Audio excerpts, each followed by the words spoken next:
بسم اللہ الرحمن الرحیم، یاسین والقرآن الحکیم، قسم ہے قرآن کی جو حکمت والی کتاب ہے۔ حکمت کا مطلب بہت حکمت کی باتیں ہیں۔ لوگ بڑی عقل مندی کی کوئی باتیں کر رہا ہو، بڑی باریک باتیں کر رہا ہو، ہم کہتے ہیں نا یار یہ بڑے پتے کی بات کر گیا، بڑی حکمت کی بات کر گیا۔ قرآن کی تو ساری باتیں الحمد سے لے کے والناس تک حکمت کی باتیں ہیں۔ انک لمن المرسلین، اللہ نے قرآن کی قسم اٹھا کے فرمایا کہ بے شک آپ پیغمبروں میں سے ہیں۔ یعنی قرآن خود گواہ ہے۔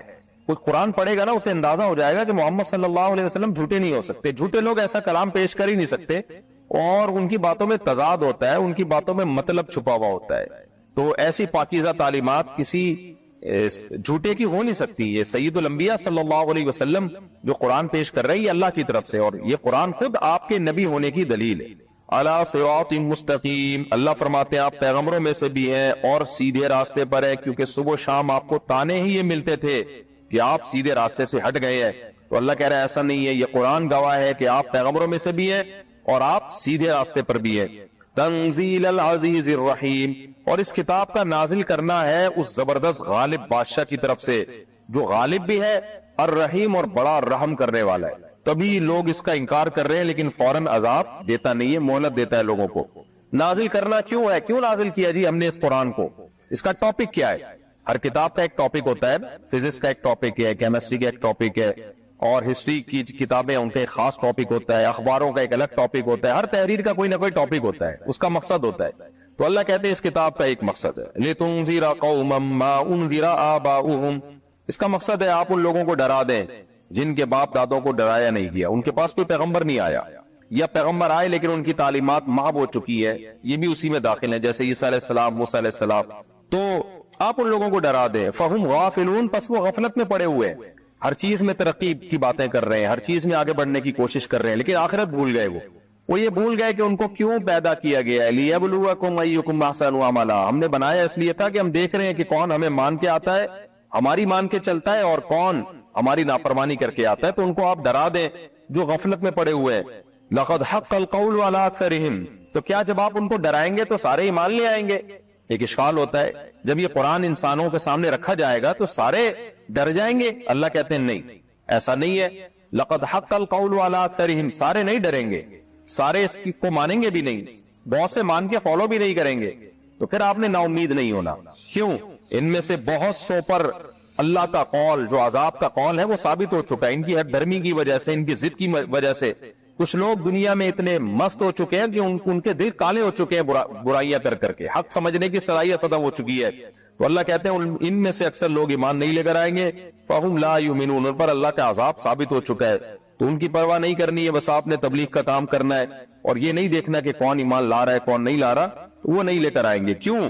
اس کی اللہ نے وجہ بیان کی کہ ہم نے ان کی بدعمالیوں کے سبب ان کو اندھا کر دیا۔ تو دو بڑی پیاری اللہ نے مثالیں دی ہیں کہ ان کی مثال ایسے ہے کہ اِنَّا جَعَلْنَا فِي أَعْنَاقِهِمْ أَغْلَالًا، کہ ہم نے ان کی گردنوں میں توق ڈال دی ہے۔ جیسے ایک آدمی کو سیدھا راستہ نظر نہ آ رہا ہو تو کسی نے اس کو راستہ دکھایا کہ بھئی یہ ہے سیدھا راستہ، لیکن ایک تیسرے آدمی نے آ کے کیا کیا، اس کی گردن اوپر کر کے نا گلے میں زنجیریں ڈال دی، توق ڈال دی ہے، اور اب وہ بیچارہ نیچے دیکھ ہی نہیں سکتا، نا اوپر ہی دیکھ رہا ہے، تو اس کو سیدھا راستہ کہاں نظر آئے گا؟ تو اللہ کہتے ہیں ان کی بدعمالیاں ہے جن کی وجہ سے ہم نے ان کی گردنوں میں توق ڈال کے ان کو جکڑ لیا ہے۔ یہ بھی ایک کنایہ ہے، بلاغت ہے، یعنی ایک ماحول میں جکڑے گئے ہیں۔ یہ بت پرستی کا ماحول، سیکولرزم کا ماحول، اور نام نہاد جو لبرلزم ہے ان کا ماحول، خدا کے انکار کا ماحول، مادہ پرستی کا ماحول، یہ آیت قیامت تک آنے والے انسانوں کے لیے جو کلچر سے متاثر ہیں، کہ کلچر کی جو کڑیاں ہیں نا، اور کلچر کی جو توق ہے وہ ان کے گردن میں ہے، وہ ان کو ادھر ادھر دیکھنا ہی نہیں دیتا، وہ ایک خاص سمت میں ان کی گردنوں کو اس نے گھما دیا ہے۔ بہت بلاغت ہے اس آیت میں، خاص سمت میں اس توق نے ان کی گردنوں کو گھما دیا، وہ ادھر ہی دیکھ رہے ہیں، بھائی یہ سیدھا دیکھ ہی نہیں سکتے۔ تو آج بھی دیکھ لیں آپ کلچر کے جو ٹسے ہوئے ہیں، کوئی گوروں کو فالو کر رہا ہے، کوئی جو ہے یہاں کے جو ہے وہ ایتھیسٹ ہیں ان کو فالو کر رہا ہے، بس ہر شخص نے کلچر کو اپنا خدا بنا رکھا ہے۔ تو اللہ کہتے ہیں ان کے گلے میں ہم نے ایسے توق ڈال دیے ہیں، یہ گردنوں کو انہوں نے اٹھا کے رکھا ہوا ہے، سیدھا دیکھنے ہی نہیں دے رہی وہ توق ان کو۔ فَهِيَ إِلَى الْأَذْقَانِ فَهُمْ مُقْمَحُونَ، پس ان کی گردنیں اوپر اٹھی ہوئی ہے۔ وَجَعَلْنَا مِن بَيْنِ أَيْدِيهِمْ سَدًّا وَمِن خَلْفِهِمْ سَدًّا، اور ایک اور اللہ نے مثال دی کہ ہم نے ان کے آگے بھی دیوار کھڑی کر دی ہے، پیچھے بھی دیوار کھڑی کر دی ہے۔ جس کے آگے پیچھے چاروں طرف دیوار ہو اسے کہاں نظر آئے گا؟ وہ تو بس اندھیرے، یعنی حواس باختہ ہو کر کبھی ادھر قدم رکھے گا کبھی ادھر قدم رکھے گا, اس کو نظر نہیں آئے گا. تو ان کو نظر ہی نہیں آ رہا ہے کہ صحیح راستہ کیا ہے, غلط راستہ کیا ہے, بس اندھوں کی طرح چلتے چلے جا رہے ہیں. فاغشیناہم, پس ہم نے ان کو ڈھانپ لیا ہے, فہم لا یبصرون, اب یہ دیکھ ہی نہیں سکتے ہیں. تو اب جب دو اللہ نے مثالیں دی تو آگے فرمایا کہ وَسَوَاءٌ عَلَيْهِمْ, آپ پر برابر ہے. اس میں نبی صلی اللہ علیہ وسلم سے بھی خطاب ہے, قیامت تک آنے والے جو بھی مبلغین ہیں, جو بھی دین کی دعوت کا کام کر رہے ہیں, سب سے خطاب ہے کہ برابر ہے. انذرتہم, کہ آپ ان کو ڈرائیں, ام لم تنذرہم, یا نہ ڈرائیں, فہم لا یؤمنون, یہ ایمان نہیں لے کر آئیں گے. تو کون لوگ ایمان لے کر آئیں گے؟ انما تنذر من اتبع الذکر, ایسے لوگ بھی ہیں جو نصیحت کی اتباع کرتے ہیں, یعنی کرنا چاہتے ہیں. میں نے بار بار بتایا نا کہ قرآن مجید میں بہت دفعہ فعل بول کر ارادہ فعل مراد ہوتا ہے, تو اتباع کہہ کر ارادہ اتباع مراد ہے. یعنی جو اتباع کرنا چاہتے ہیں, جو اس جستجو میں ہے کہ ہمیں کوئی صحیح بات ملے تو ہم اس کو فالو کریں. جس آدمی نے قسم اٹھائی دی ہے کہ بھائی مجھے صحیح غلط سے لینا دینا ہی نہیں ہے. ایک آدمی کسی شخص کے پاس جا کے کہتا ہے نا کہ تو نے فلاں سے قرضہ لیا تھا, تو بھول گیا ہے, تو واپس کرنا. تو اگر وہ عقل مند ہوگا تو کہے گا اچھا مجھے یاد دلاؤ, میں تو واقعی مجھے یاد نہیں ہے, کچھ علامات بتاؤ, کچھ گواہ پیش کرو, تو میں دیکھتا ہوں اگر واقعی مجھے یاد آ جاتا ہے یا کوئی تحریر ملتی ہے تو دے دوں گا, اور نہیں ملتی کوئی ثبوت تو پھر میں تو نہیں دوں گا. یہ حق پرست ہونے کی علامت ہے. اور ایک وہ ہے کہ آپ نے جا کے بتایا بھائی تم نے فلاں سے قرضہ لیا تھا, وہ کہتا ہے بھائی لیا تھا یا نہیں لیا تھا مجھے اس سے بحث ہی نہیں ہے, میں تحقیق میں پڑھوں گا ہی نہیں. تو یہ علامت ہے بھائی یہ ضدی اور ہٹ دھرم ہے, اس سے کوئی غرض ہی نہیں ہے کہ کسی پہ ظلم کروں یا نہ کروں. یہی حال اللہ نے بیان کیا. انما تنذر من اتبع الذکر, اللہ کہتے ہیں آپ انہی لوگوں کو ڈرا سکتے ہیں جو نصیحت کی اتباع کرتے ہیں, جن کی عادت ہے کہ جب ان کو صحیح بات ملے نصیحت کی تو اس کو فالو کرے. وَخَشِيَ الرَّحْمَانَ بِالْغَيْبِ, اور رحمان سے ڈرتے ہیں بغیر دیکھے. وہ جاہلوں کی طرح اس کے متلاشی نہیں ہوتے کہ ہمیں خدا جب تک نظر نہیں آئے گا ہم ایمان نہیں لے کر آئیں گے. وہ علامات سے خدا تک پہنچنے کی کوشش کرتے ہیں اور اس پر ایمان لاتے ہیں, پھر بغیر دیکھے اس سے ڈرتے ہیں کہ جو اتنا طاقتور ہے وہ یقیناً عذاب دے سکتا ہے, اس کے عذاب سے ہمیں ڈرنا چاہیے. اور رحمان سے ڈرتے میں بھی بلاغت ہے کہ یعنی اللہ کی نعمتوں کو جب دیکھتے ہیں تو ان کو یقین آتا ہے وہ رحمان ہے. تو رحمان سے تو ڈرا تھوڑی جاتا ہے, رحمان سے تو محبت کی جاتی ہے. یعنی ان کو یہ خوف ہوتا ہے کہ جو اتنی رحمت والا ہے اس کی نافرمانی تو واقعی بہت بڑا جرم ہے. کوئی ظالم ہونا آپ اس کی نافرمانی نہ کریں, لیکن جو رحمان ہے اس کی نافرمانی تو بہت بڑا جرم ہے. لہذا ڈرنا تو اصل میں رحمان ہی سے چاہیے. جیسے کوئی آپ سے بہت محبت کرتا ہے نا, تو پھر آپ اس کی نافرمانی کرتے ہوئے زیادہ ڈرتے ہیں کہ بھئی یہ تو مجھ پر اتنا مجھے انعامات دیتا ہے تو میں اس کی نافرمانی کروں گا, پھر تو مجھے میری خیر نہیں ہے. فبشرہ, اللہ کہتے ہیں ایسے لوگوں کو خوشخبری سنا دے, بمغفرت, مغفرت کی, یعنی ان سے اگر کبھی کوئی گناہ ہو بھی گیا توبہ کرے گا اللہ معاف کر دے گا. جیسے کہ حدیثوں میں آتا ہے کبیرہ گناہ توبہ سے اللہ معاف کر دیتا ہے, اور جو صغیرہ ہے وہ بغیر توبہ کے اللہ معاف کر دیتا ہے. وہ اجر کریم, اور صرف معافی نہیں ملے گی بلکہ اللہ کی طرف سے بہت بڑا اجر بھی ملے گا. اب اجر چونکہ ظاہر ہے آخرت میں ملے گا, تو فوراً شیطان دل میں وسوسے ڈالتا ہے بھائی کب ملے گا, یہ دنیا میں تو کچھ بھی نہیں ہو رہا. ایمان لانے والے اور نہ لانے والے, اللہ کے فرما بردار اور نافرمان سب مزے اڑا رہے ہیں, ایک ہی جیسے ہیں. اور بہت دفعہ تو فرما بردار لوگ مصیبتوں میں ہوتے ہیں, تو اللہ نے کہا ذرا تم ٹھہر جاؤ میں بتاتا ہوں کب ملے گا. انا نحنو, بے شک ہم جو ہے, نحیی الموتى, ہم مردوں کو زندہ کریں گے. بار بار اللہ ایک بات ریپیٹ کر رہے ہیں قرآن. او بھائی مر کے ختم نہیں ہو رہے, ہم زندہ کریں گے. وَنَكْتُبُ, پھر زندہ کر کے اللہ حساب کیسے دے گا؟ تو اتنے کروڑوں اربوں لوگ دنیا میں آئیں گے, ایک ایک عمل کس نے کیا کیا, کس نے کیا برائی کی, کیا اچھائی کی, کیسے پتا چلے گا تجھے؟ اللہ کہتے ہیں ایک تو میرا علم ویسے ہی کامل ہے, لیکن میں لکھ بھی رہا ہوں حجت تمام کرنے کے لیے. وَنَكْتُبُ, میں لکھ رہا ہوں, مَا قَدَّمُوا, ان اعمال کو جو تم آگے بھیج رہے ہو. وَآثَارَهُمْ, اور ان اعمال کے اثرات کو بھی. حدیثوں سے یہ بات ثابت ہے کہ جو اچھا عمل کرتا ہے, نیکی کرتا ہے, تو اس کو نیکی کا بھی اجر ملتا ہے, اور اس نیکی کے اثرات جب تک قیامت تک قائم رہیں گے نا, وہ بھی اس کے لیے صدقہ جاریہ بنے گا. جیسے آپ نے کوئی کنواں کھدوا دیا, کوئی مدرسہ بنوا دیا, تو نیکی کی آپ نے نا, تو اس کے اثرات جب تک قیامت تک رہیں گے اس کا بھی اثر ملے گا. آپ نے کوئی برائی کی بنیاد رکھ دی, جیسے قابل نے حابیل کو قتل کر کے قتل کی بنیاد رکھی, تو حدیث میں آتا ہے اس کے جب قیامت تک جو بھی اثرات ہوں گے نا, اس میں حابیل کا بھی کچھ نہ کچھ حصہ, قابل کا بھی کچھ نہ کچھ حصہ ہوگا اس قتل میں. تو اللہ نے فرمایا جو کچھ تم آگے بھیج رہے ہو اور تمہارے آثار, ان اعمال کے آثار سب کو ہم لکھ رہے ہیں. وَكُلَّ شَيْءٍ أَحْصَيْنَاهُ فِي إِمَامٍ مُبِينٍ, اور ہر چیز کو ہم نے پہلے سے عطا کیا ہوا ہے ایک لوح محفوظ میں. یہ تو ہم حجت تمام کرنے کے لیے, لیکن اللہ کا علم تو پہلے سے کامل ہے نا, اس کو تو پتا ہے کون نیکی کرے گا کون برائی کرے گا, لیکن حجت تمام کرنے کے لیے اللہ نے اس کے بعد بھی لکھنے کا انتظام کیا ہوا ہے. تو تمہارا سب لکھا ہوا تمہارے قیامت کے دن سامنے آ جائے گا. یہ رکوع الحمدللہ کمپلیٹ ہو گیا سورہ یاسین کا. اب ہم چلتے ہیں جی اگلے رکوع کی طرف، سورہ یاسین کے اگلے رکوع کی طرف، اور اس کا ترجمہ ہی ہو سکے گا، تفسیر انشاءاللہ اگلے ایپیسوڈ میں شروع کروں گا۔ سورہ یاسین کا رکوع نمبر 2 اور 22ویں پارے کا آخری رکوع، یعنی رکوع نمبر 18۔ اس کے بعد ہمارا 22واں پارہ بھی ختم اور پھر 23واں پارہ انشاءاللہ ہم شروع کریں گے۔ وَاضْرِبْ لَهُم مَثَلًا، اے نبی بیان کیجئے ان کے لیے ایک مثال۔ کس کی مثال؟ اصحاب القریہ، بستی والوں کی۔ اذ جاء المرسلون، جب اس بستی والوں کے پاس پیغمبر آئے۔ مرسلون کا معنی بھیجے گئے لوگ۔ اب وہ بھیجے گئے لوگ پیغمبر بھی ہو سکتے ہیں اور پیغمبروں کے نمائندے بھی ہو سکتے ہیں، تفسیروں میں دونوں چیزیں ملتی ہیں۔ اذ ارسلنا الیہم اثنین، جب ہم نے ان بستیوں کی طرف 2 کو بھیجا۔ فکذبوہما، بستی والوں نے ان دونوں کو جھٹلایا۔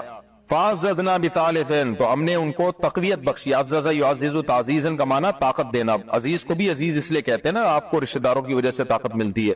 فعززنا بثالث، ہم نے طاقت دی ان کو ایک تیسرے کے ذریعے۔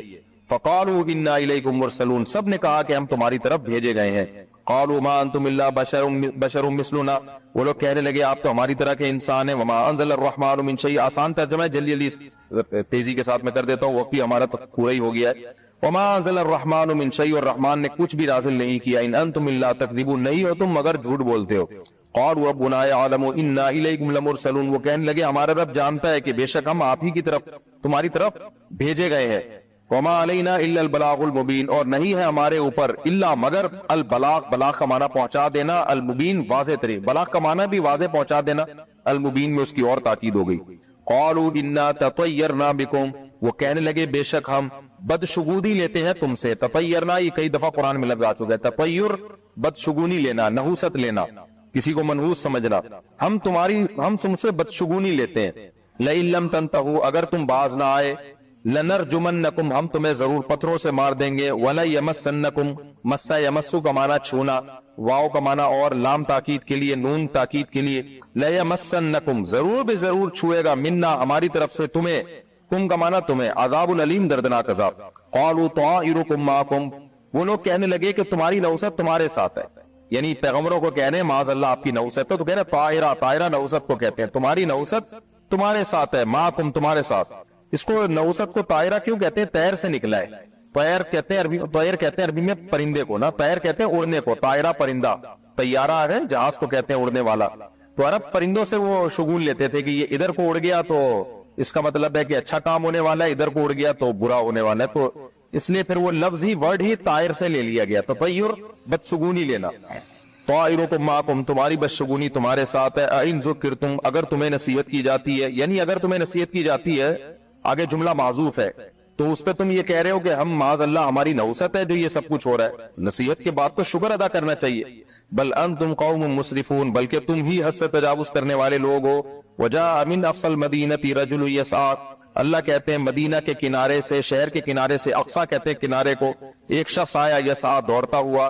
قال یا قومی، یا قومی میں میم کے بعد یا معذوف ہے، اے میری قوم، اتبعوا المرسلین، اتباع کرو پیغمبروں کی۔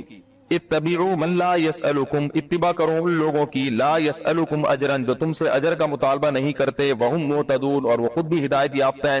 وما لیا، اور مجھے کیا ہو گیا، ما لیا ای شیء لی، کون سی چیز ہے جو میرے لیے ہے، یعنی یہ محاورہ ہے، سمجھ لیں آپ اس کو۔ وما لیا، مجھے کیا ہو گیا، لا اعبد الذی فطرنی، میں عبادت نہ کروں اس رب کی، فطرنی جس نے مجھے پیدا کیا، والیہ ترجعون، اور اسی کی طرف تم لوٹائے جاؤ گے۔ اتخذ من دونہ آلہہ، کیا میں ٹھہرا لوں اللہ کو چھوڑ کر بہت سارے معبود۔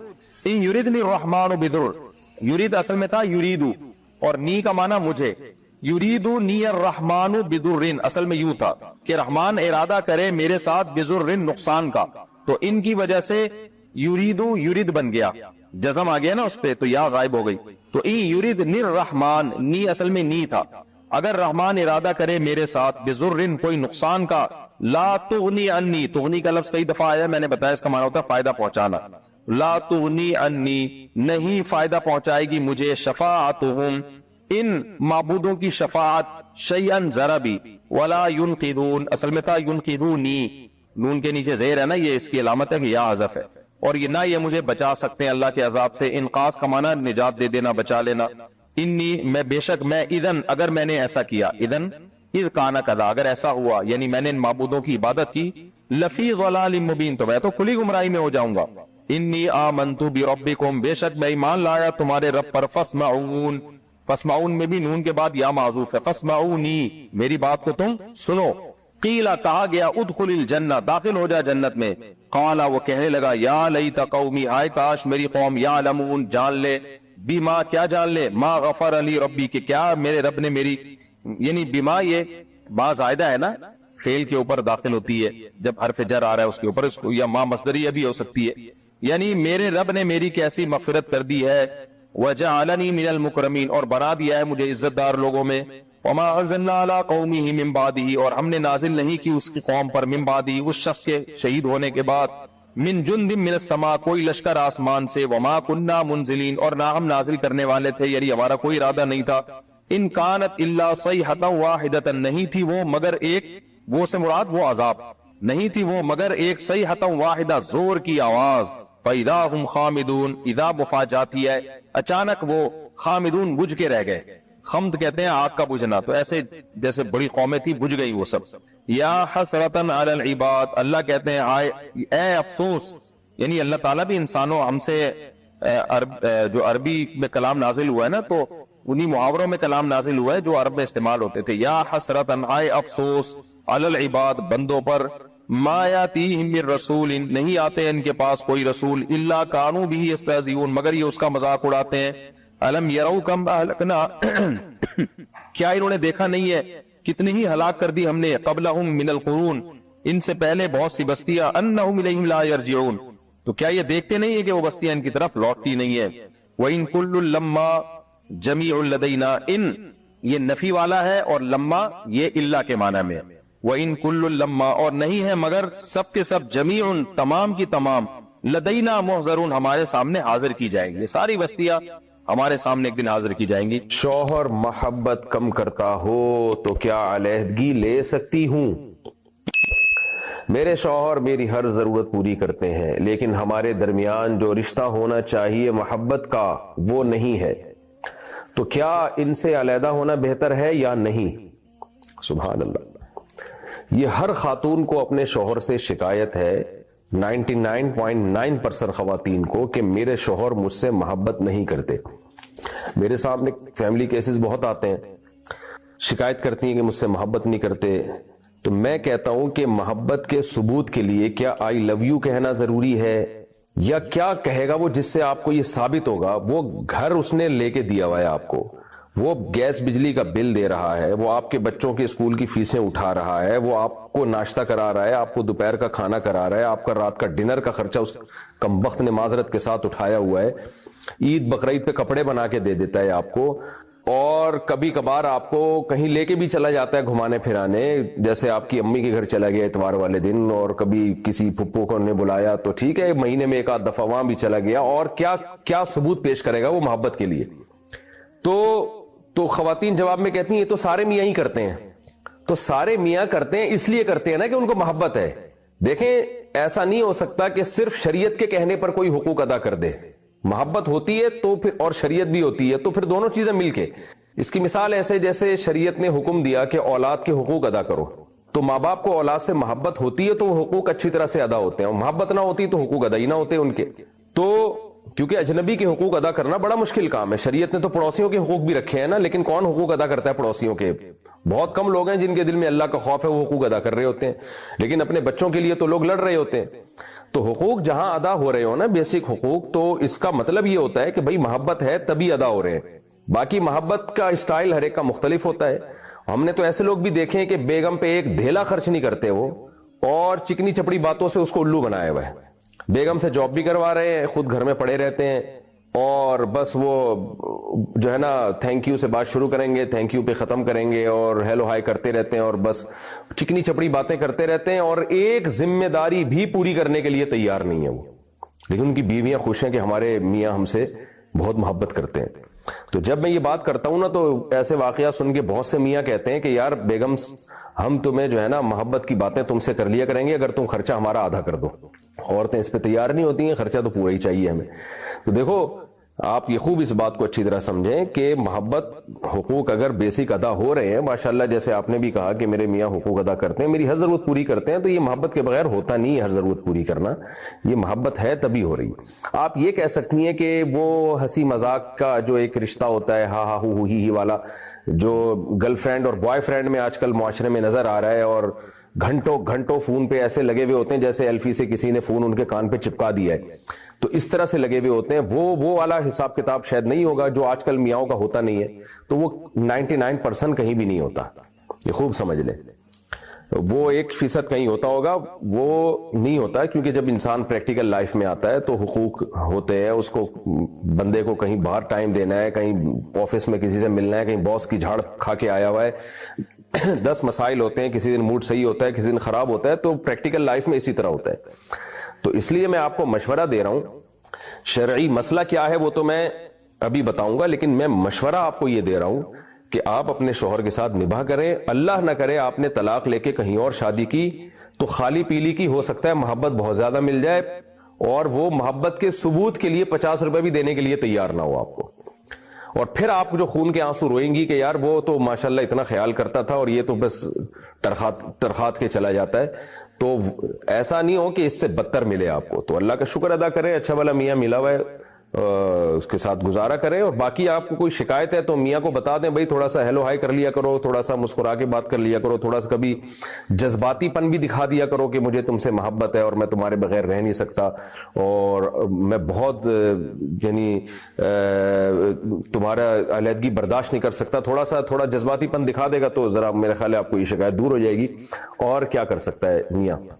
باقی شرعی مسئلہ یہ ہے کہ اگر واقعی عورت کو شوہر سے بالکل بھی محبت نہ ہو اور اس کی کوئی بیس ہو، مضبوط بیس، بعض دفعہ شکل و صورت ہوتی ہے، بعض دفعہ بد اخلاق شوہر ہوتا ہے، بعض دفعہ یہ ہوتے ہیں کہ مزاج ہی نہیں ملتے آپس میں، وہ بہت ہی کم تعلیم، یعنی اس کے پاس ایجوکیشن بالکل نہیں ہے، عورت بہت زیادہ ایجوکیٹڈ ہوتی ہے، یا خاندانی لحاظ سے، تو واقعی اگر کسی لڑکی کے لیے ناقابل برداشت معاملہ ہو گیا ہو تو پھر شریعت میں اس خاتون کے لیے یہ جائز ہے کہ وہ شوہر سے طلاق مانگ لیں، یعنی خلا مانگ لیں۔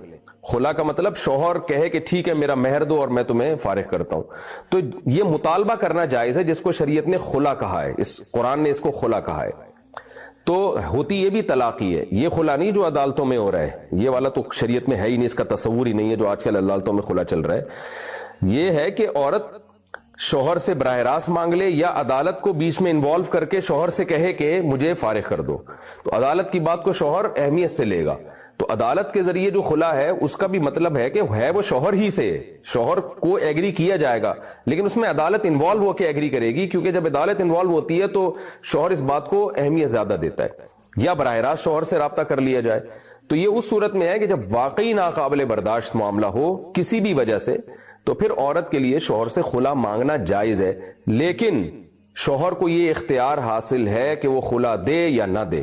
عام طور پر جب بیوی اس طرح کا مطالبہ کرتی ہے اور وہ کسی قیمت پہ شوہر کے ساتھ رہنا نہیں چاہتی، تو شوہر عام طور پر، قرآن کہتا ہے کہ مرد کا مزاج ایسا ہے کہ جب وہ دیکھتا ہے کہ میرا جو مالی نقصان ہوا ہے شادی میں اس کی تلافی ہو رہی ہے تو مرد اس پہ ایگری ہو جاتا ہے، یعنی قرآن میں اس کا ہمیں اشارہ ملتا ہے، اور خاندان والے بھی بیچ میں انوالو ہوں تو مرد عام طور پہ خلا دے دیتے ہیں کہ ٹھیک ہے میں خلا کے پیپر پہ سائن کر دیتا ہوں، یا میں زبان سے ڈیورس دے دیتا ہوں، میرا مہر مجھے واپس کرو، یا بچوں کے بارے میں کمپرومائز کرو کہ بچے کہاں رہیں گے۔ تو ایک تمیز سے طریقے سے یہ کام ہو سکتا ہے اگر دونوں کے خاندان یا میاں بیوی تمیز سے محبت سے بیٹھ کے آپس میں بات کریں، یا عدالت دونوں کو تمیز سے بلا کے محبت سے بلا کے دونوں کو سمجھائے، تو یہ کام آرام سے ہو سکتا ہے۔ لیکن ہمارے یہاں ہوتا نہیں ہے، مار دھاڑ اور پھر بدنامیاں اور وہ جو الزامات فحش ایک دوسرے پر، جو جاہلوں والا ایک ہمارا کلچر، اللہ بچائے ہم سب کو، کہ بن چکا ہے۔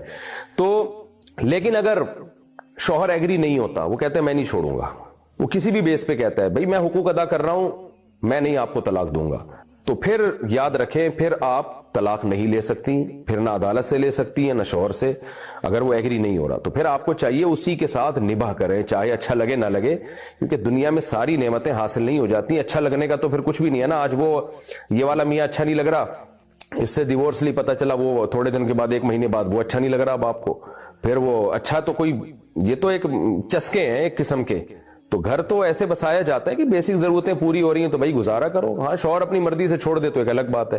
تو جائز ناجائز کا تو یہ مسئلہ ہے جو میں نے آپ کے سامنے بیان کیا, لیکن مشورہ یہ ہے کہ طلاق شریعت میں بہرحال پسندیدہ کام نہیں ہے, چاہے مرد یا عورت لے, پسندیدہ بہرحال نہیں ہے. یہ اس صورت میں ہی ہے جب ناقابل برداشت معاملہ ہو جائے اور حدود اللہ پہ قائم نہ رہ سکے. مار دھاڑ اور یہ جو آج کل ہوتا ہے, بعض 10-10 سال سے لڑ کے آدھے ہو گئے, ادموئی ہو گئے.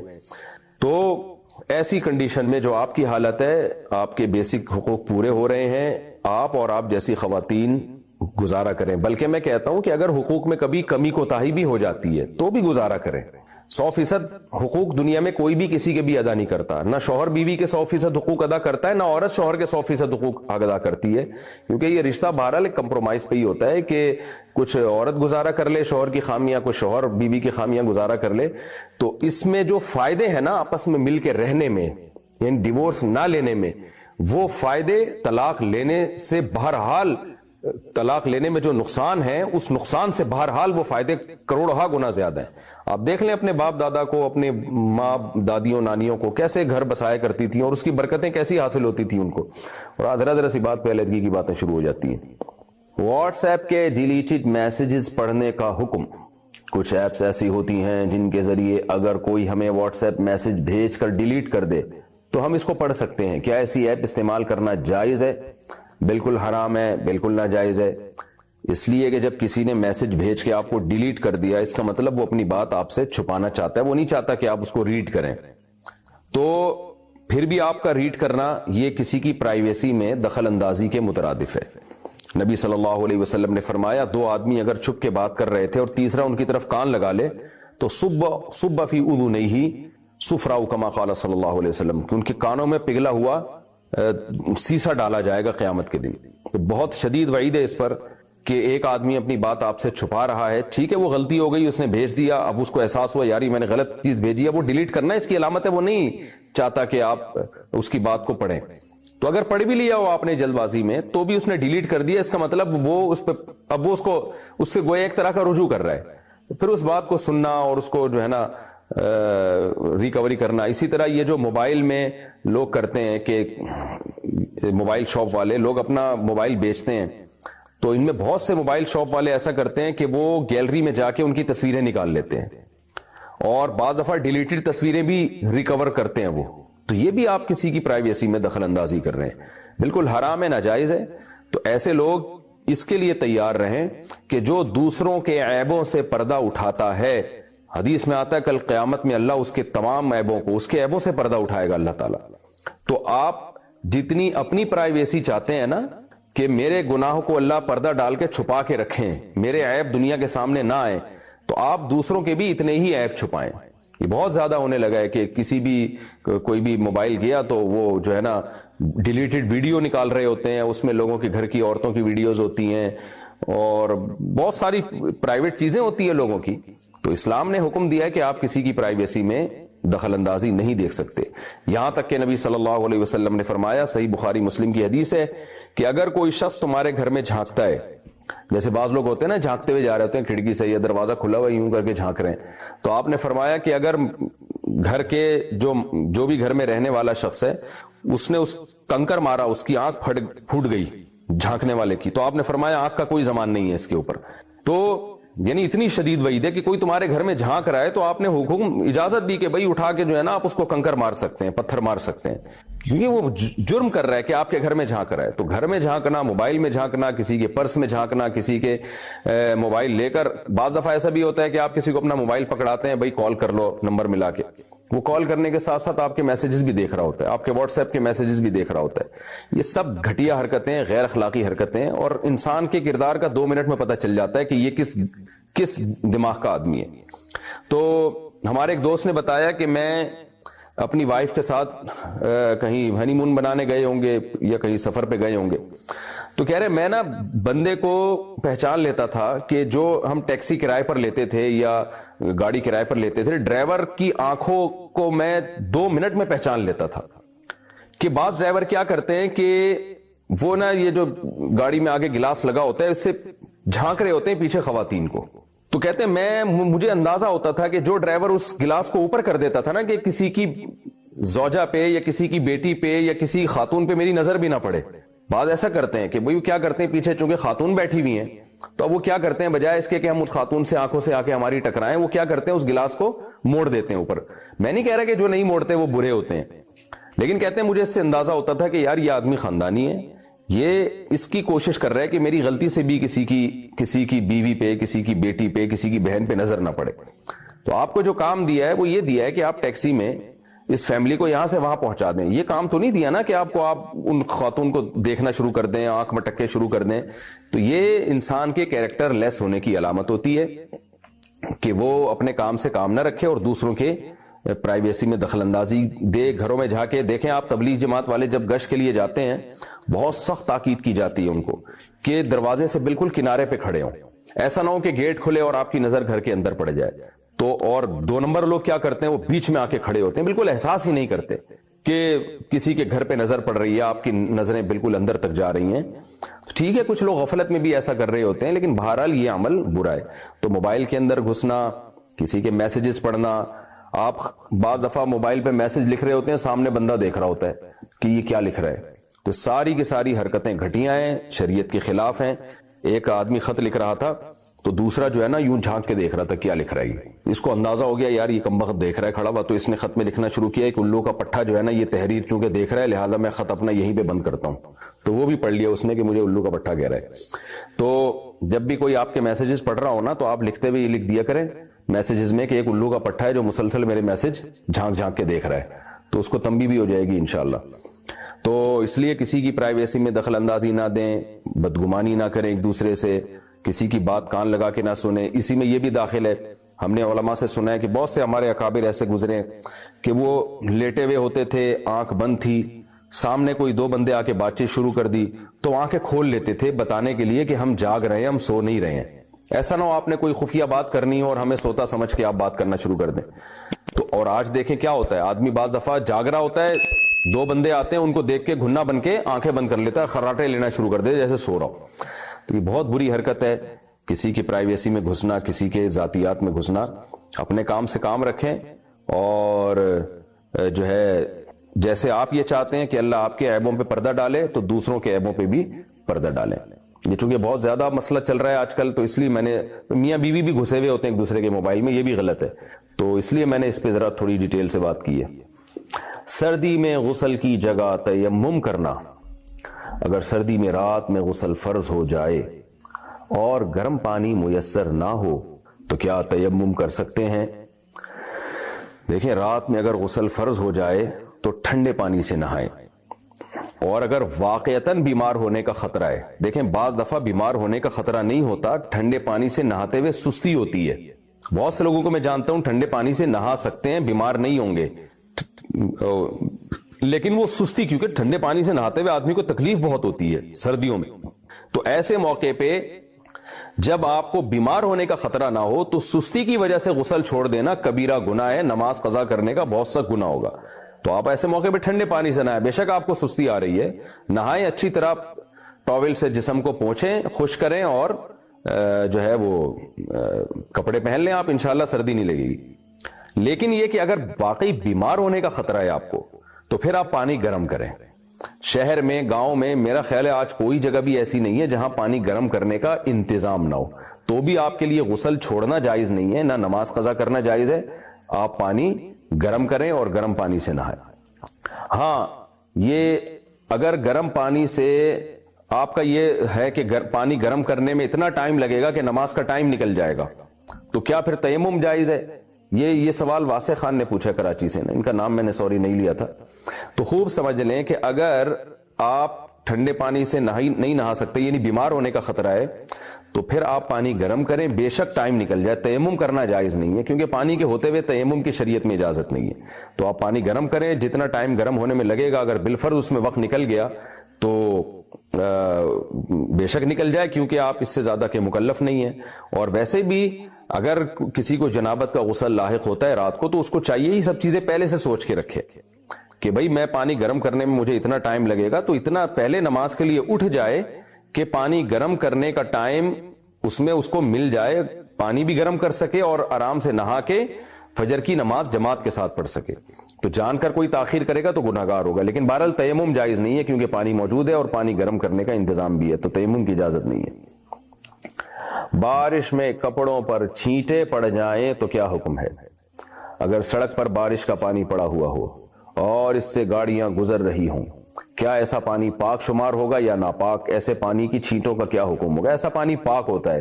تو جو بھی راستے کا پانی ہوتا ہے, چھینٹیں پڑ رہی ہیں, بارش ہو رہی ہے, اس میں وہم نہیں کرنا چاہیے, یہ پانی پاک ہوتا ہے. ہاں بالکل ہی گٹر ہے, سامنے ابل رہا ہے اور اس کے چھینٹے آپ کے اوپر واضح طور پر آ کے پڑ جائیں تو پھر اس کو ناپاک سمجھا جائے گا. لیکن نارملی جو راستوں کا پانی ہوتا ہے وہ پاک ہی سمجھا جاتا ہے. پر نالے سے گرتے پانی کا حکم. کسی گھر کا پرنالہ بہہ رہا ہو اور راستے سے گزرنے والوں پر اس کی چھینٹیں آتی ہوں تو ایسے پانی کا کیا حکم ہے؟ رافع خان کراچی سے. ایسا پانی بھی پاک ہے بھائی.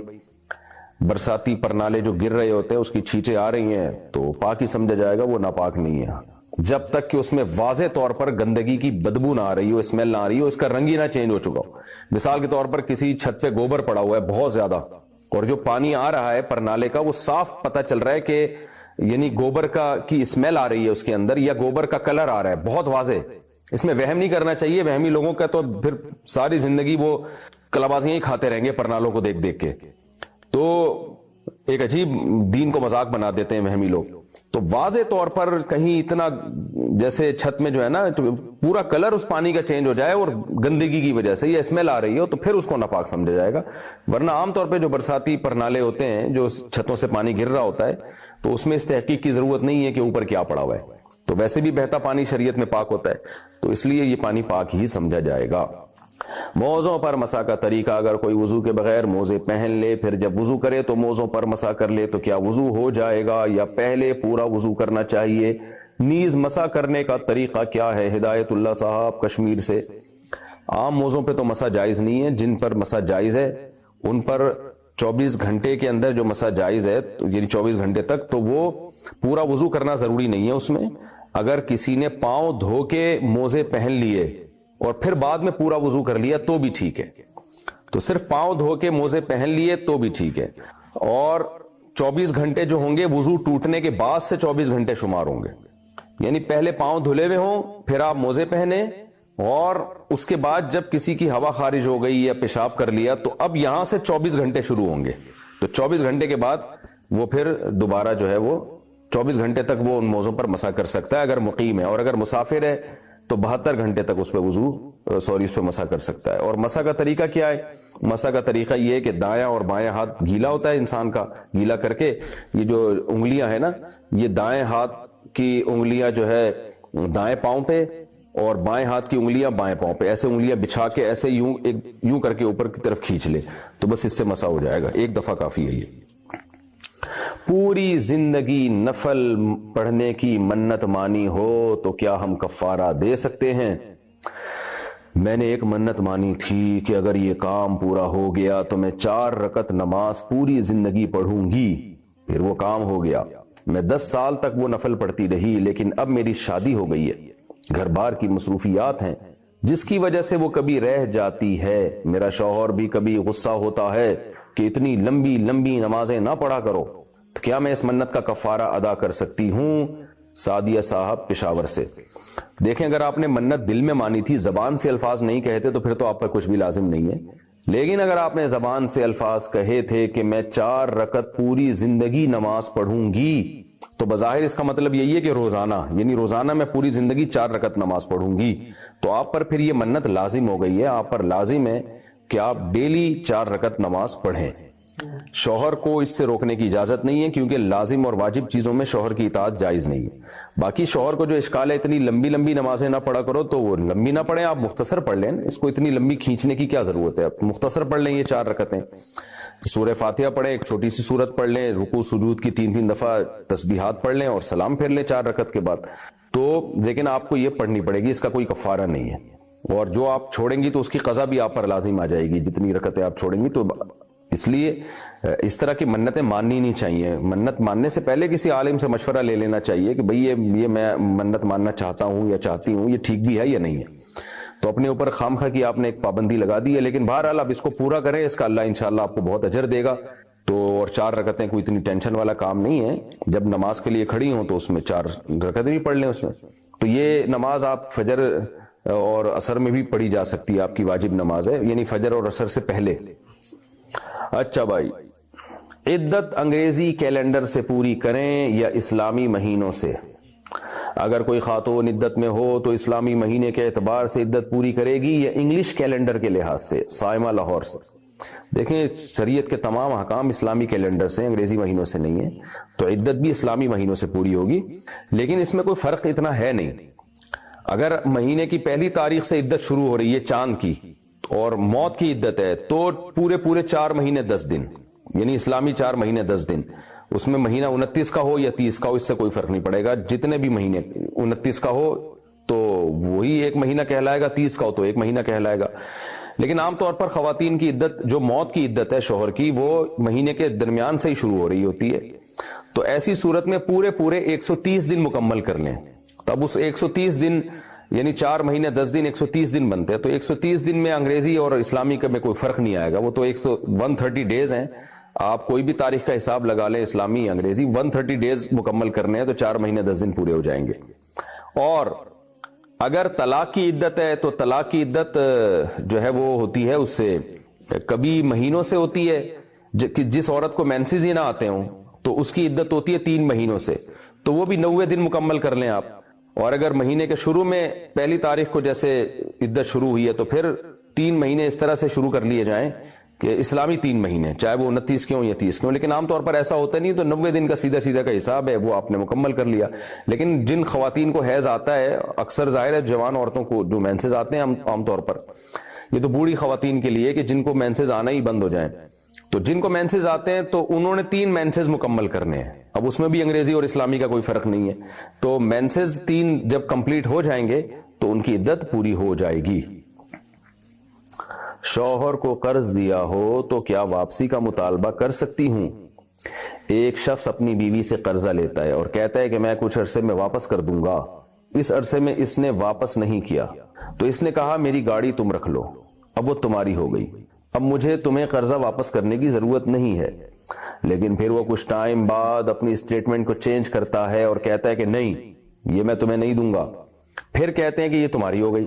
تو کیا بیوی کا اپنے شوہر سے اپنا قرضہ مانگنا جو کہ اس کی اپنی ذاتی کمائی سے ہے، کیا یہ غلط ہے؟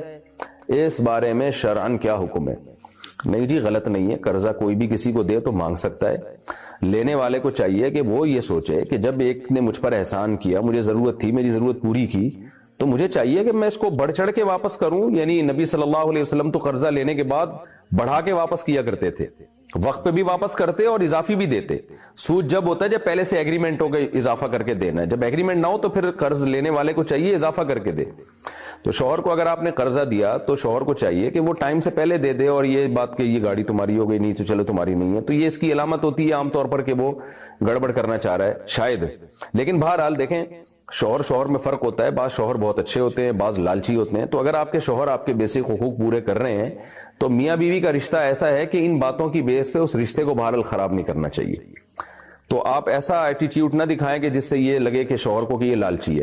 تو آپ اپنے پیسے مانگیں، دے دیں، ٹھیک ہے، نہیں دیں تو آپ کے شوہر اگر ویسے اچھے ہیں، یعنی ویسے نارملی مالی معاملات میں اچھے ہیں، سخی ہیں، آپ پہ خرچ کرتے ہیں دل کھول کے، تو پھر عورت کو بھی چاہیے کہ اگر شوہر کو ضرورت ہے تو وہ بھی دل کھول کے اس پہ خرچ کرے۔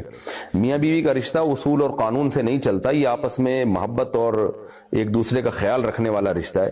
ہمارے حضرت نے فرمایا کہ ایک کیس آیا ہمارے پاس کہ شوہر بیوی پہ خرچ کرتا تھا جیسے کہ عام طور پر اچھے لوگ کر رہے ہوتے ہیں، تو کسی وقت شوہر کو علاج کے لیے پیسوں کی ضرورت پڑ گئی، علاج بھی بچوں کا کرنا تھا، نہیں تھے بیچارے کے پاس، بیگم مالدار تھی، اس نے دے دیے کہ چلو جی یہ بچوں کے لیے پیسے لے لو۔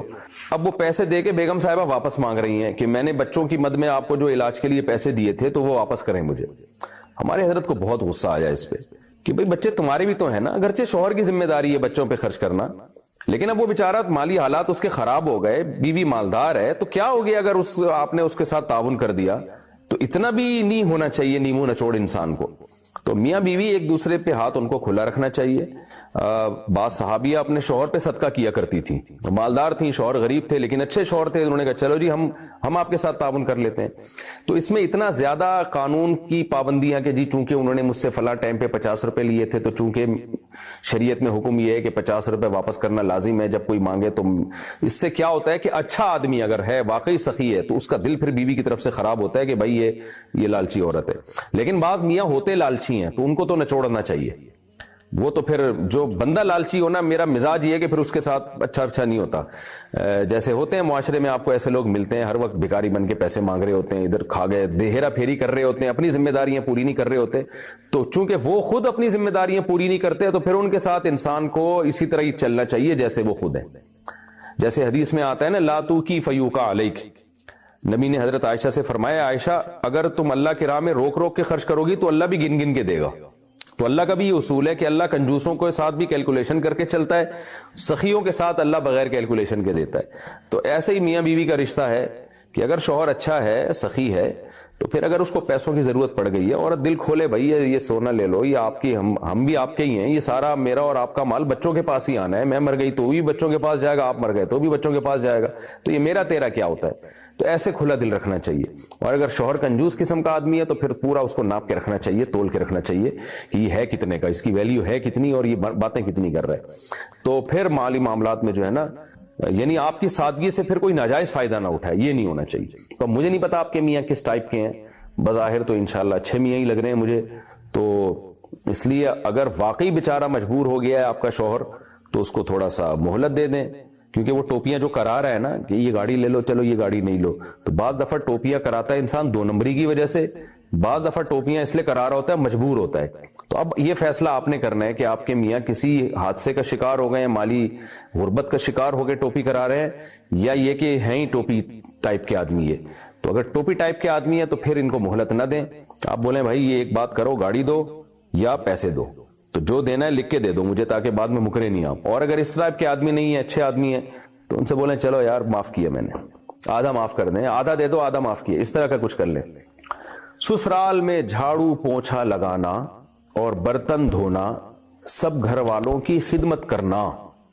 یہ کسی تپی ہوئی بہو نے پوچھا ہے. میرے ابو نے رشتہ کرتے ہوئے کہا تھا کہ میری بیٹیوں نے نہ کبھی گھر میں جھاڑو دی نہ کبھی کپڑے دھوئے, ہم لوگوں نے گھر میں صرف کھانا بنایا ہے, وہ بھی اگر زیادہ مہمان ہو تو باہر سے آتا ہے. یعنی ہم نے گھر میں کھانا بنایا صرف ابا اماں وغیرہ وغیرہ کے لیے, باقی زیادہ مہمان آتے تو باہر سے کھانا آتا تھا. تو ہمارے گھر میں کام والے اور ڈرائیور سب ہیں. اچھا, گھر میں کام والے اور ڈرائیور سب ہیں, یعنی نوکر چاکر رکھے ہوئے, لینڈ لارڈ فیملی ہے. اب یہاں سسرال میں یہ رواج ہے کہ گاڑی میں سامان عورتیں رکھیں گی, گاڑی سے سامان خواتین نکالیں گی, گاڑی عورت صاف کرے گی, یہاں تک کہ بہو اپنے شوہر کے ساتھ اس کے سارے اوپر کے 6-7 بہن بھائیوں کے کام بھی کرے گی. جھاڑو لگانا, پونچھا لگانا, برتن دھونا, کھانا پکانا, کپڑے دھونا, سب کی استری کرنا. اگر کسی کام سے منع کروں تو اس پہ لڑائی شروع ہو جاتی ہے. حالانکہ رشتہ کرتے وقت انہوں نے صاف کہا تھا کہ ہم کوئی کام نہیں کروائیں گے, یہ سارے کام کرنا میری استطاعت سے باہر ہے. اس صورت میں میں کیا کروں؟ ایک بندی. دیکھیں اصولی طور پر تو عورت کے ذمے ہے کہ وہ گھر میں کام کاج میں ہاتھ بٹائے. میں یہ نہیں کہہ رہا کہ ایک عورت اپنے 6-6, 8-8 نندوں کے دیور اور نندوں کے کپڑے دھوئے, یہ تو ظلم ہے اس کے اوپر. کم از کم اپنے شوہر اور اپنے ساس سسر کی خدمت اخلاقی ذمہ داری ہے عورت کی, یہ اس پر اخلاقاً لازم ہے. اور جب جوائنٹ فیملی میں رہتے ہیں تو کام ڈیوائیڈ ہوتے ہیں, سب مل جل کے کام کر رہے ہوتے ہیں. ایک دن سب کے لیے کسی ایک نے کھانا بنا دیا, تو دوسرے ٹائم پہ دوسری بہو نے سب کے لیے کھانا پکا دیا. تو یہ سب مل جل کے, جیسے ہم سفر میں جب جاتے ہیں نا تو کام کو ڈیوائیڈ کرتے ہیں. تبلیغ جماعت میں آپ دیکھ لیں نا, 10-10 لوگ جا رہے ہوتے ہیں, تو ایک کا کام ہوتا ہے بھائی کمرہ صاف کر دو, ایک کا کام ہوتا ہے بھائی ٹماٹر لے آؤ, ایک کا کام ہوتا ہے جی آپ آلو چھیل دو, ایک کا کام ہوتا ہے جی آپ کھانا پکا دو. باریاں تقسیم ہوتی ہیں. اب اس میں کوئی تبلیغ والا یہ کہے کہ میرے ذمہ کام نہیں ہے, یہ تو ہمیں بتایا ہی نہیں تھا کہ تبلیغ میں نکل کے کام بھی کرنا پڑے گا, ہم تو تبلیغ کے لیے نکلے. تو یہ کہا جائے گا کہ بھئی یہ تو انڈرسٹوڈ ہے, یہ تو طے شدہ بات ہے کہ جب اکٹھے رہتے ہیں تو کاموں کو ڈیوائیڈ کرنا پڑتا ہے. تو جب بھی لڑکی رخصت ہو کے سسرال میں جاتی ہے تو ظاہر ہے گھر میں کچھ تو کام ہوتے ہیں نا, تو وہ باہر کے کام مرد کے ذمے ہوتے ہیں اور گھر کے کام عورت کے ذمے ہوتے ہیں. جیسے حضرت فاطمہ رضی اللہ تعالی عنہا کو نبی نے حکم دیا گھر کے کام آپ کرو گی, باہر کے کاموں کے بارے میں حضرت علی کو حکم دیا کہ وہ آپ کریں گے. تو دونوں ہی کام کر رہے ہوتے ہیں, مرد بھی عورت بھی. تو نارملی تو متوسط گھرانوں میں یہی ہوتا ہے, اور یہ بہو پر اتنی خدمت بہو کے اوپر لازم ہے شریعت میں کہ وہ بالکل ہاتھ پہ ہاتھ رکھ کے نہ بیٹھ جائے, بلکہ گھر میں گھر کے فرد کی طرح رہے. جیسے سب خدمت کر رہے ہیں تو ویسے خدمت کرے, لیکن اس میں اتنا بوجھ اس کے اوپر ڈالنا کہ چلو ٹھیک ہے کبھی اجتماعی کھانا اس نے بنا لیا, کبھی کسی اور نے بنا لیا. یہ کہ اب اکلوتی بہو ہے, اب وہ جناب روزانہ 6 دیوروں کے کھانے پکا رہی ہے صبح دوپہر شام, تو یہ ظلم ہے, یہ بالکل جائز نہیں ہے. کیونکہ اجتماعی جب رہتے ہیں تو اجتماعی میں سب ایک دوسرے کا خیال کر رہے ہوتے ہیں. یہ نہیں ہوتا کہ ایک ہی پہ سارا ووٹ ڈال دیا جائے. جیسے ایسا نہیں ہوتا کہ اب تبلیغ جماعت میں نکلتے ہیں تو ایک ہی آدمی پہ سارا ووٹ ڈال دیا جائے. یہ کوئی بھی پکنک کے لیے, تفریح کے لیے جب سب لوگ اکٹھے نکلتے ہیں تو سب کام ایک دوسرے میں ڈیوائڈ کر رہے ہوتے ہیں. تو بہو پہ اتنا ووٹ ڈال دینا کہ وہ ہر ایک کے کھانے بنائے گی, ہر ایک کے کپڑے دھوئے گی, یہ تو بالکل ہی غلط ہے. دیور کو چاہیے کہ بھائی تو اپنے کام خود کر لیا کرو. اگر وہ بھابھی اپنی خوشی سے کر دے تو اچھی بات ہے, نہیں تو آپ خود کیا کرو, اس کے اوپر کیوں ڈال رہے ہو. یہ نندوں کو تو چاہیے, وہ تو خود خاتون ہیں, ان کے تو ذمہ ہے کہ وہ خود اپنے کام خود کریں وہ. اور اگر کسی وقت بھابھی سارے نندوں کے کام کر لے تو پھر کوئی نند بھی بھابھیوں کے کام کرے, وہ ڈیوائڈ کریں پھر اس کام کو. تو نارملی تو شریعت کا بھی یہی حکم ہے, عرف میں بھی یہی چل رہا ہے. لیکن اگر کوئی لڑکی کسی لینڈ لارڈ فیملی سے تعلق رکھتی ہے, بعض مالدار لوگ ہوتے ہیں تو ان کے گھروں میں نوکر چاکر ہوتے ہیں, لڑکیاں گھروں کے کام نہیں کرتی, اونچے گھرانوں کی لڑکیاں ہوتی ہیں, مالدار لڑکیاں ہوتی ہیں, تو پھر فقہا نے یہ بات واضح کی ہے کہ پھر ایسی صورت میں اس لڑکی سے جس کو آپ ایسے خاندان سے لے کر آ رہے ہو اس سے آپ گھر کے کام نہیں لے سکتے. تو پھر شریعت میں اس لڑکی پر واجب نہیں ہے. تو اگر واقعی آپ اتنے لینڈ لارڈ فیملی سے آپ کا تعلق ہے کہ آپ کے گھر میں نوکر چاکر ہوتے ہیں, ڈرائیور ہوتے ہیں, اور یہ گھر میں کھانا صرف آپ لوگ بناتے تھے, باقی سارے کام نوکر چاکر سے لیے جاتے تھے, اور آپ کے والد نے کمال یہ کہ پہلے بتا بھی دیا کہ بھئی ہمارے گھر کا اسٹینڈرڈ یہ ہے, لیونگ اسٹینڈرڈ ہمارا اس طرح کا ہے کہ ہماری گھر کی عورتیں کام نہیں کرتی, ہم نوکر چاکر سے کام لیتے ہیں. تو اگر اللہ نے کسی کو مالی وسعت دی ہو تو یہ بھی ٹھیک ہے. ظاہر ہے پیسہ اللہ جب دیتے ہیں تو حدیث میں آتا ہے ان اللہ یحب ان یرا اثر نعمتہ علی عبدہ, اللہ یہ چاہتے ہیں کہ اس کی نعمت کے اثرات اس پہ نظر آئیں. تو اللہ نے کسی کو مالی وسعت دی اور اس بیس پر اس نے ملازم رکھ لی ہیں تو بھی ٹھیک ہے. تو اگر آپ کے گھر میں ملازم ہیں اور آپ لوگ پوچھا ووچھا نہیں لگاتے تھے, گھر میں رواج نہیں ہے آپ لوگوں کے یہاں, دولت ہے اللہ نے اہل ثروت میں بنایا ہے, تو پھر آپ کے سسرال کے لیے اس طرح کے کام آپ سے لینا یہ جائز نہیں ہے, یہ ظلم کے زمرے میں آئے گا. بلکہ فقہا نے یہاں تک لکھا ہے کہ کسی لڑکی اگر ایسے مالدار گھرانے سے جہاں خادم تھے تو الٹا شوہر پر لازم ہوگا کہ وہ بیوی کے لیے کسی خادم کا انتظام کرے, کیونکہ وہ خود کام کی عادی نہیں ہے, ایسے لینڈ لارڈ فیملی سے ان کا تعلق ہے. اور خاص طور پر یہ گھر کے باہر کے کام کے گاڑی کا سامان بھی بیوی بیگم اٹھا کے گھر میں لے کے جائے گی, یہ تو ویسے ہی غیرت کے بھی خلاف معلوم ہوتا ہے. یہ کام تو غریب گھرانوں میں بھی مرد خود کر رہے ہوتے ہیں, غریب گھرانوں میں بھی یہ کام مرد خود کرتے ہیں. گھر کے باہر کے, یہ تو باہر میں آتا ہے نا, گاڑی تو باہر ہوتی ہے, یا چلے گاڑی گیریج میں آ چکی ہے تو بھی ویٹ اٹھانے والے جتنے کام ہیں, وزن والے کام ہیں, وہ اکثر مرد کرتے ہیں, وہ خواتین نہیں کر رہی ہوتی. تو اس لیے اگر آپ لینڈ لارڈ فیملی سے آپ کا تعلق ہے تو پھر شوہر کے لیے آپ سے پوچھا لگوانا, جھاڑو لگوانا اور برتن دھلوانا یہ سب چیزیں جائز نہیں ہیں. اس خاص کنڈیشن کی بات کر رہا ہوں, ایسا نہ ہو کہ ساری دنیا کی ساری بہویں بالکل اپاہج ہو کے بیٹھ جائیں کہ کوئی لازم نہیں ہے. تو بہت ہی کوئی لینڈ لارڈ فیملی سے تعلق ہے تو ٹھیک ہے, ورنہ نارملی تو یہ سب چیزیں سب کر رہے ہوتے ہیں اور سب پر اخلاقی ذمہ داری بھی ہے. تو پھر آپ کے شوہر آپ پہ ظلم کر رہے ہیں تو باقی کریں کیا, اپنے شوہر کو یہ مسئلہ بتا دیں.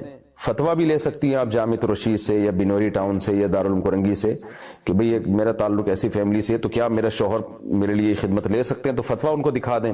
شوہر میں اگر اللہ کا خوف ہوگا تو سمجھ میں آ جائے گی بات, خوف نہیں ہوگا تو آپ کو پتہ ہے کہ پولیس تو یہ کام کرتی نہیں ہے. پھر آج کل یہ کام بس پھر کیا کرنا ہے آپ نے, یہ آپ جانے, آپ کے گھر والے جانے. میں نے تو شرعی مسئلہ بتا دیا آپ کو. گھر میں بے نمازی سے کیسا رویہ رکھیں؟ اگر پورے گھر میں کوئی ایک شخص ایسا ہو جو نماز کا پابند ہو, باقی اس کے ماں باپ بہن بھائی کوئی نماز نہیں پڑھتا, تو کیا اس کے لیے جائز ہے کہ ان کے ساتھ سخت رویہ اختیار کرے یا ڈانٹ پیٹ کرے کہ وہ بھی نماز پڑھیں؟ محمد ثقلین چنیوٹ سے. نہیں جی, آپ کے لیے جائز نہیں ہے. گھر کا سربراہ تو ماتحتوں پہ سختی کر سکتا ہے, جو سربراہ نہیں ہے ماتحت ہے, آپ تو خود ماتحت ہیں اپنے گھر والوں کے, تو آپ کے لیے سختی کرنا بالکل جائز نہیں ہے. اللہ کا شکر ادا کریں کہ پورے گھر میں اللہ نے آپ کو نماز کی توفیق دی, اس پہ مضبوطی سے قائم رہیں. اور اپنے والدین بہن بھائیوں کو محبت سے پیار سے سمجھاتے رہیں، گھر میں ہو سکے تعلیم کا انتظام کریں، ان کے لیے دعا کریں، بس اتنا کافی ہے۔ سختی کرنا آپ کے لیے ٹھیک نہیں ہے، اس سے فائدے کے بجائے الٹا نقصان ہوگا، اور نہ آپ کے پاس اس کی اتھارٹی ہے۔ نماز میں قبلہ رخ پاؤں رکھنے کا حکم۔ میرے پاؤں میں چوٹ لگی ہے اور ڈاکٹر نے پاؤں سیدھا رکھنے کے لیے کہا ہے، میں نماز کے لیے قبلہ رخ پاؤں رکھتا ہوں، اس میں کوئی حرج تو نہیں ہے؟ محمد احمد یو پی سے۔ نہیں، کوئی حرج نہیں ہے، بلکہ نماز میں اگر کسی کے لیے پاؤں فولڈ کرنا مشکل ہو تو کرسی پہ نماز پڑھنے سے ہزارہا گنا بہتر ہے کہ زمین پہ آپ قبلے کی طرف پاؤں رخ کر کے نماز پڑھو۔ تو اس لیے ایسے موقع پہ آپ زمین پہ بیٹھیں اور قبلے رخ پاؤں کریں، کوئی گناہ نہیں ہے انشاءاللہ اس میں۔ نارملی حالات میں تو قبلے کی طرف پاؤں کرنا ٹھیک نہیں ہے، لیکن اس کنڈیشن میں بالکل جائز ہے۔ کرسی پہ بیٹھنے سے بہتر ہے آپ زمین پہ بیٹھ کے پاؤں قبلے رخ کر لیں، وہ ٹھیک ہے۔ 4 مہینے کی جگہ چلے سے واپس آ جانا، سبحان اللہ۔ 4 مہینے کی جماعت میں گیا تھا اور گھر کی کسی پریشانی کی وجہ سے چلہ لگا کر واپس آ گیا۔ لوگ کہہ رہے ہیں کہ تو اللہ کے راستے کو ٹھوکر مار کے واپس آیا، اس بارے میں رہنمائی فرمائیں۔ بھائی کسی پریشانی کی وجہ سے واپس آئے ہیں تو ٹھوکر مارنا نہیں کہلائے گا اس کو۔ کوئی احرام باندھ کے تو نہیں گئے تھے نا کہ جب تک وہ طواف زیارت نہ ہو جائے تو جب تک وہ قربانی نہ ہو جائے تو احرام کھل ہی نہیں سکتا۔ تو اس لیے جب آپ اللہ کے راستے میں گئے ہیں تو بہتر تو یہی ہے کہ اس کو کمپلیٹ کریں، کیونکہ اس سے بڑی بے برکتی ہوتی ہے۔ ہم نے دیکھا ہے بعض لوگ چلے کے لیے جاتے ہیں، 10 دن میں ہی کلابازیاں کھانا شروع کر دیتے ہیں، درمیان میں بھاگ آتے ہیں۔ تو حرام نہیں ہے لیکن بے برکتی کا ذریعہ ہے۔ جب ایک کام کی نیت کی ہے تو اس کو کمپلیٹ کرنا چاہیے، تو اس لیے بے برکتی ہوتی ہے، اس سے دوبارہ پھر نکلنے کی توفیق نہیں ملتی۔ یہ سارے فسادات اپنی جگہ، لیکن بہرحال گناہ نہیں ہے، گناہ کے لیے تو شرعی دلیل چاہیے نا۔ تو اور دوسرے ساتھیوں پہ برا اثر پڑتا ہے۔ آپ گئے 4 مہینے کے لیے چلے میں آ گئے تو دوسروں کا بھی دل کرتا ہے بھاگنے کا، تو وہ بھی ایک نحوست ہوتی ہے، اس کی بھی ایک الگ بے برکتی ہوتی ہے۔ تو اس لیے جب کوئی جماعت میں جتنے ٹائم کے لیے نکلا ہے تو اپنے نفس کو مار کے کتنی ہی ٹینشن ہو اس کو کمپلیٹ کرنا چاہیے، تاکہ اس کی اللہ کے راستے میں جو وقت لگا ہے اس کی برکتیں حاصل ہو۔ لیکن اگر آپ کو کوئی پریشانی تھی تو پریشانی واقعی اس نوعیت کی تھی کہ واپس آنا پڑتا تھا تو پھر ٹھیک ہے، یہ تو تبلیغی اکابر ایسے میں میرا خیال ہے جانے کی اجازت دے دیتے ہیں، کوئی زبردستی نہیں کرتے۔ تو اور اگر وہ اس نوعیت کی پریشانی نہیں تھی تو چھوٹی موٹی پریشانیاں تو ہر ایک کے ساتھ ہوتی ہیں، تو پھر آپ کو واپس نہیں آنا چاہیے تھا۔ لیکن بہرحال واپس آ گئے ہیں تو لوگوں کا یہ تانا دینا کہ ٹھوکر مار کے واپس آئے، یہ تانا بہرحال دینا ٹھیک نہیں ہے، لیکن تھوڑا سا تانا تو میرا خیال ہے بنتا ہے نا۔ اس لیے بنتا ہے کہ اس طرح اگر لوگ درمیان میں بھاگ بھاگ کے واپس آنے لگیں تو پھر بہت سارے لوگ بھاگ جائیں گے، تو تھوڑا بہت آپ بھی برداشت کر لیں، تھوڑا لوگ برداشت کریں، تو کوئی درمیانی راہ اختیار کریں۔ میں یہ نہیں کہہ رہا کہ بالکل لوگ بھی کچھ آپ کو نہ کہیں، تو تھوڑا سا لوگ ٹھوکر مارنے کے بجائے ہلکا لفظ استعمال کر لیں۔ لوگ کہیں کہ یار غلط کیا آپ نے، آپ کو چاہیے تھا ٹائم پورا کرتے، بس اتنا کہہ دیں کافی ہے۔ اور اگر واقعی آپ کو کوئی پریشانی تھی جو بہت ہی خطرناک، جیسے ایسا ہو کہ آپ اگر نہیں آتے تو پیچھے نقصان ہوتا، پھر تو بعض کنڈیشن میں واپس آنا لازم بھی ہو جاتا ہے۔ جیسے آپ کے بوڑھے باپ بیمار ہو گیا، اس کا علاج کرنا ہے، کوئی پیچھے ہے نہیں، تو پھر تو آپ کے لیے واپس آنا واجب ہے، اور ایسے میں تبلیغ کے اکابر بھی آپ کو حکم دیں گے بھائی آپ جاؤ۔ تو یہ ایسی کوئی شرعی عذر ہو پھر ایک الگ بات ہے۔ 21 سال میں شادی کا قانون۔ ہندوستان میں ایک نیا قانون لا رہے ہیں جس میں 21 سال کی لڑکیاں ہی شادی کر سکتی ہیں، اس سے پہلے نہیں کر سکتی۔ کیا 21 سال میں شادی کرنے سے زیادہ فائدہ ہے یا شرعی اعتبار سے اس سے پہلے شادی کرنے میں زیادہ فائدہ ہے؟ ساجد ظفر انڈیا سے۔ دیکھیں، جب تک اسلام کا ایک قانون اگر موجود ہونا تو پھر کسی بھی ملک کا قانون اس کے اگینسٹ وہ مسلمانوں پر لازم نہیں ہوتا، جبکہ اس میں اس کنٹری کو نقصان بھی نہیں ہے۔ تو اگر